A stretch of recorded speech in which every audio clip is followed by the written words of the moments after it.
son maître pâlit. Pris de panique, il se précipite pour voir ce qui se passe. Mais à peine s'approche-t-il que Jackie Chan l'attrape soudainement. Il le tire violemment dans la cuve. En une seconde, Jackie referme le couvercle. Il pose même une lourde pierre dessus. Le maître est piégé, enfermé à l'intérieur. Sans se retourner, Jackie prend la fuite. Plus tard, Jackie se cache dans une maison abandonnée. Il commence à faire sécher ses vêtements. Soudain, un homme fait irruption. Il ne dit pas un mot. Il veut juste le chasser. Jackie l'ignore. Pire, il le provoque, sûr de ses quelques talents en combat. La bagarre éclate aussitôt. Au début, Jackie est confiant, mais très vite, il comprend la vérité. L'autre est bien plus fort que lui.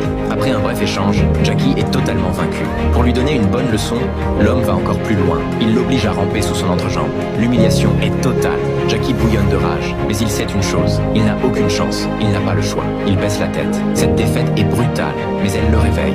Il comprend enfin sa propre arrogance et le prix de son imprudence. Jackie retourne voir son maître. Il reconnaît ses fautes, il demande pardon et finit par être pardonné. Le lendemain à l'aube, l'entraînement reprend. Cette fois, le maître l'attache au poignet, avec des cordes et des bâtons de bambou. Ça paraît absurde, mais c'est la base du kung-fu de l'homme ivre. Sous cette discipline impitoyable, Jackie comprend enfin l'essence du style. Ses progrès sont fulgurants. À main nue, il broie même des noix. Le maître le voit. Son talent est évident. Il décide alors de lui transmettre la technique la plus secrète, le cœur du kung-fu de l'homme ivre. Mais à peine Jackie maîtrise-t-il ce coup ultime qu'un accident surgit, brutal, inattendu. L'homme est suspendu la tête en bas, un verre dans chaque main. Il se sert de la force de ses hanches pour puiser l'eau du seau en dessous et la transférer, verre après verre, dans un tonneau au-dessus. Le maître est clair. Pas de repos tant que le tonneau n'est pas plein. Le jeune est brisé de partout, comme si on lui avait arraché les tendons. Il voit le maître allongé sur un banc, profondément endormi. Alors, il a une idée. Il attrape discrètement une louche et verse de l'eau directement dans le tonneau, jusqu'à ce que ça déborde.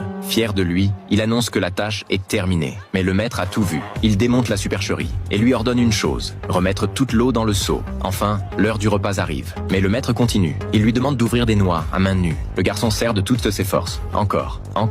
Impossible. La noix ne bout